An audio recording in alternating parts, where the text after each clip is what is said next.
کر رہے تھے اور اندر اندر سے منافقت ان کی چل رہی تھی، اور یہاں تک نوبت آئی کہ کئی حکمرانوں کو جو ہے ان کے سامنے شہید ہونا پڑا، اور بہت جگہ منافقانہ چال بھی چلی گئی، اور آخر میں 1803 میں دہلی پر بھی ان کا قبضہ ہوا۔ اس وقت حضرت مولانا شاہ عبدالعزیز محدث دہلوی رحمت اللہ علیہ نے انگریزوں کے خلاف جنگ واجب ہونے، فرض ہونے کا فتویٰ دیا کہ انگریزوں سے لڑنا فرض ہے، اوبلیگیشن ہے، واجب ہے۔ 1803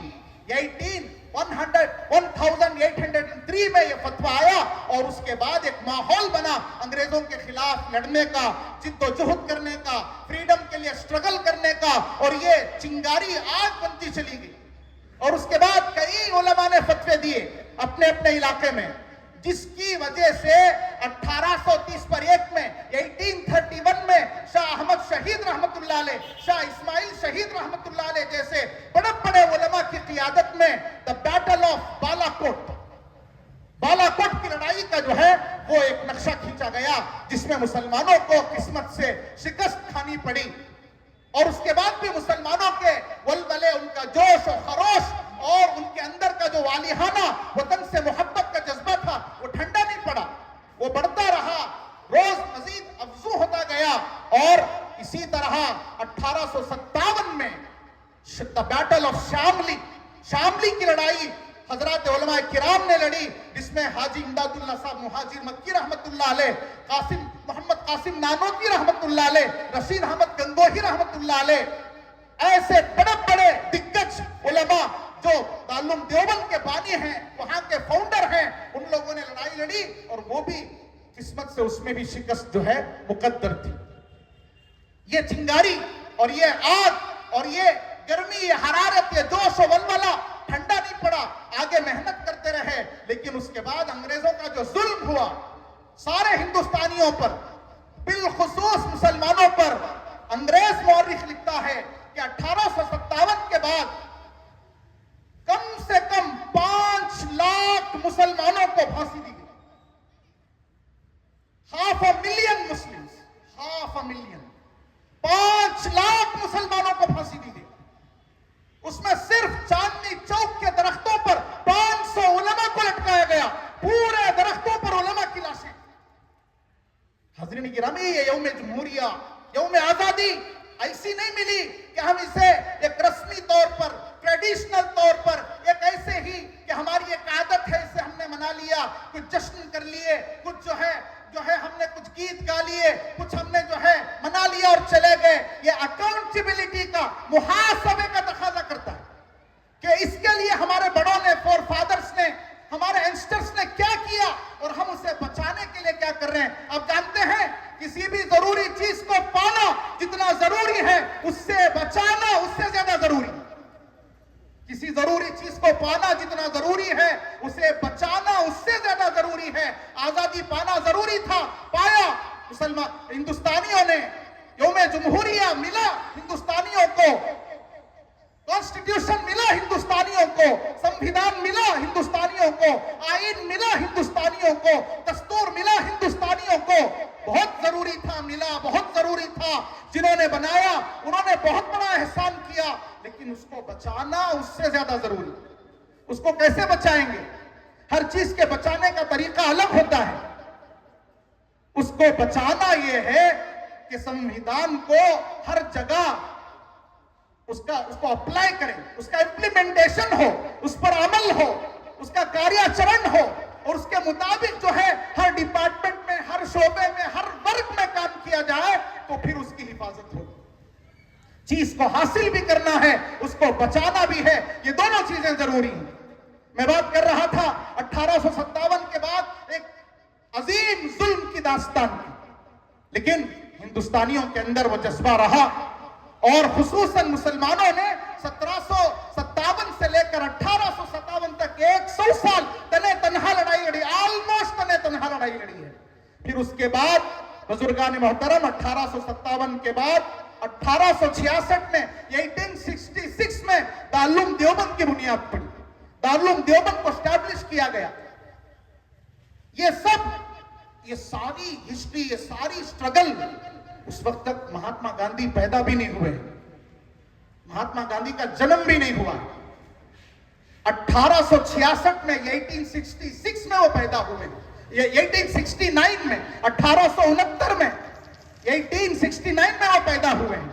حاضرین گرامی آپ دیکھیں اس سے پہلے کتنی لمبی داستان ہے، کتنی شہادتیں ہیں، لاکھوں لوگوں کی جانوں کا نذرانہ اس ملک کے لیے آزادی کی خاطر دیا گیا ہے، سنویدھان کی خاطر دیا گیا ہے اور آئین کی خاطر دیا گیا ہے۔ کیا ہمیں اس آئین کی قدر نہیں کرنی ہے؟ کیا اسے نافذ کرنے کے بارے میں فکر نہیں کرنا ہے؟ جو لوگ اسے ختم کرنا چاہ رہے ہیں، کمزور کرنا چاہ رہے ہیں، اسے معمولی بنانا چاہ رہے ہیں، یا اسے صرف کتاب کی حد تک محدود رکھنا چاہ رہے ہیں، کیا ان کے خلاف ہم کو آواز نہیں اٹھانی ہے؟ قانون کے دائرے میں رہ کر سوال نہیں کرنے ہیں؟ ضرور کرنے ہیں، آواز اٹھانی ہے، قانون کے دائرے میں رہ کر within the limits of our constitutional right ہمیں پوچھنا چاہیے۔ حاضرین گرامی، یہی دارالعلوم دیوبند جس کی بنیاد 1866 میں ہوئی، وہاں کے پڑھے ہوئے شیخ محمود حسن دیوبندی، وہاں کے فارغ، انہوں نے ایسا کارنامہ انجام دیا، آپ حیران ہوں گے کہ ایک دبلا پتلا دارالعلوم دیوبند کا گریجویٹ، وہاں کا پڑھا ہوا، تحریک ریشمی رومال، سلک انڈین سلک موومنٹ انہوں نے چلائی، اور تقریباً انگریزوں کو بھگانے کے لیے ہندوستان کے آس پاس کے تمام ممالک کے حکمرانوں سے، بادشاہوں سے انہوں نے سپورٹ لے لیا، ترکی سے، حجاز سے،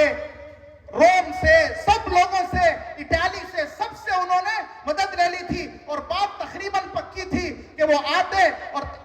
1915 میں انگریزوں کو ہندوستان سے نکال کے بھگا دیتے۔ تقریباً آپ سمجھیے 30 سے 40 سال پہلے، لیکن وہ راز فاش ہوا، حضرت گرفتار ہوئے، حضرت کو سزا دی گئی۔ اس کے بعد 1916 میں ہندو مسلم اتحاد کا ایک محاذ بنایا گیا، یونٹی بردرہڈ کا ایک محاذ پلیٹ فارم کریٹ کیا گیا، اور پھر ہندوستانیوں نے لڑائی جاری رکھی انگریزوں کے خلاف۔ اور اسی طرح اس کے بعد جیسا کہ جمعیت علماء کے کئی ذمہ داروں نے بتایا کہ 1919 میں، 1919 میں جمعیت علماء ہند کا قیام آیا، جس کے بینر تلے آج یہ اجلاس عام یوم جمہوریہ کے نام کیا جا رہا ہے، 1919 میں۔ اور بدقسمتی سے یہ وہی سال ہے جس میں جلیاں والا باغ میں فائرنگ ہوئی، اور اس میں نہتے معصوم ہندوستانی جن کے پاس کچھ بھی نہیں تھا، ان ہندوستانیوں پر انگریزوں نے گولیاں چلائیں، اندھا دھند فائرنگ کی، اور سینکڑوں ہندوستانی شہید ہوئے۔ لیکن یہاں بھی آزادی کی وہ جد و جہد نہیں رکی، آگے بڑھتی رہی۔ یہی شیخ الہند محمود حسن دیوبندی رحمت اللہ علیہ نے 1920 میں انگریزوں کے پاس نوکری کرنا حرام ہے، انگریزوں کا ساتھ دینا حرام ہے، ان کی کسی بھی چیز میں ان کی اتباع کرنا حرام ہے، ترک موالات کا فتویٰ دیا۔ اور اس کے بعد ان کے شاگرد شیخ الاسلام حسین احمد مدنی رحمت اللہ علیہ نے انگریزوں کی گورنمنٹ میں جاب کرنا حرام ہے، اس کا فتویٰ دیا، اور انگریزوں کی نفرت دلوں میں ڈالی کہ انگریزوں کو بھگانا ہے۔ پھر حاضرین گرامی، اسی طرح یہ تحریک چلتی رہی۔ مہاتما گاندھی جی نے انہوں نے تحریک چلائی، ستیہ گرہ چلائی انہوں نے، اور اس کے بعد 1930 میں باقاعدہ آزادی کی مکمل جدوجہد کا فیصلہ ہوا، اور 1935 میں انڈین ایکٹ عمل میں آیا، اور 1942 میں کوئٹ انڈیا موومنٹ کے نام سے انگریز بھارت چھوڑو کے نعرے کے ساتھ جو ہے تحریک چلائی گئی، اور بالآخر انگریز تنگ آ کر، مجبور ہو کر، لاچار ہو کر 1947 میں ان کو بھارت سے، ہندوستان سے دفع ہونا پڑا، یہاں سے جانا پڑا۔ اس کے تقریباً بعد ہندوستان کو ایک کانسٹیٹیوشن کی ضرورت تھی، جیسے ہمارے بھائیوں نے بتایا کہ آزادی ملنا اصل نہیں تھا، بلکہ آزادی کے بعد شخصی آزادی ملنا بھی اصل تھا۔ ہر آدمی کو اس کا درجہ ملنا، ہر آدمی کو اس کا حق ملنا، ہر آدمی کو اس کا ادھیکار ملنا بھی ضروری تھا۔ تو ڈاکٹر بی آر امبیڈکر اور ان کی ٹیم نے تقریباً 3 سال، 2 سال 11 مہینے 18 دن میں کانسٹیٹیوشن کی کاپی تیار کی، بحثیں ہوئی، پارلیمنٹ میں جو ہے اس کے اوپر ڈیبیٹس ہوئے، پھر یہ